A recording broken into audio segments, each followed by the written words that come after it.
Digging bullets from my own shoulder has become routine. Funny how you adapt when nobody gives a damn if you live or die. The cold metal of my blade against my skin is a familiar, unwelcome friend. I bite down on a piece of leather, the taste of old sweat and dirt filling my mouth as I brace for the searing agony. The first bullet is lodged deep, nestled against the bone. My hand trembles, not from fear, but from the sheer exhaustion of it all. Another day, another fight no one will ever know I fought.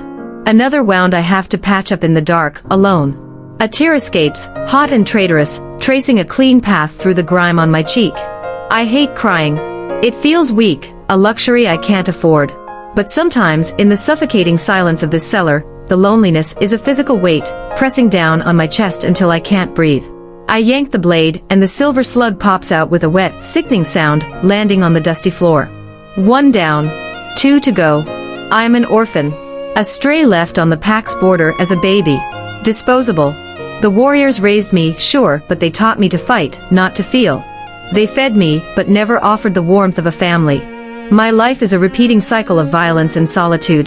Patrol at dawn, school where I'm invisible, patrol again, dinner shift where I serve those who ignore me, then back to this cold basement to sleep. Repeat. Always repeat. It would just be great to feel connected to someone, I'd whispered to Jules earlier, after taking down 7 rogues by myself. He'd clapped me on the shoulder and said, "You're connected to us." A well-meaning lie. If I were truly connected, would I be down here, bleeding out on a dirt floor? The second bullet is easier, but the third is a nightmare. It's shattered, the fragments digging into muscle and sinew. My vision starts to swim. The blood loss is making me dizzy. A part of me, a small, tired part, whispers that I should just stop. Let the silver do its work. Let the darkness take me. It would be so much easier than facing another dawn alone. That's when the door crashes open. 4 alphas. Zion. Theo.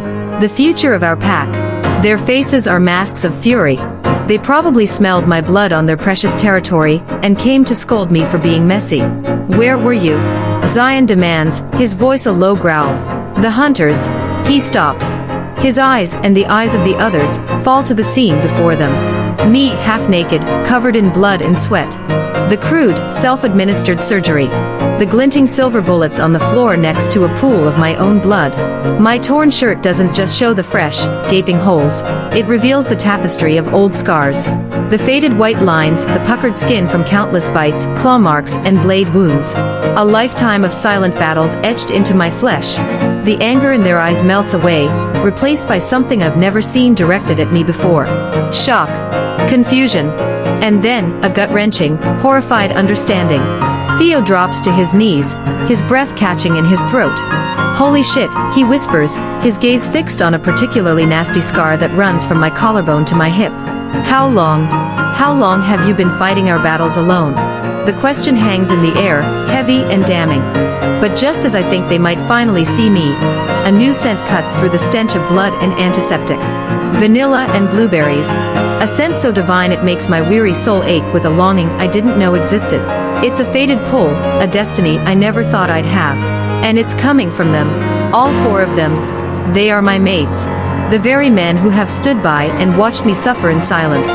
The ones who never saw me, never cared if I lived or died.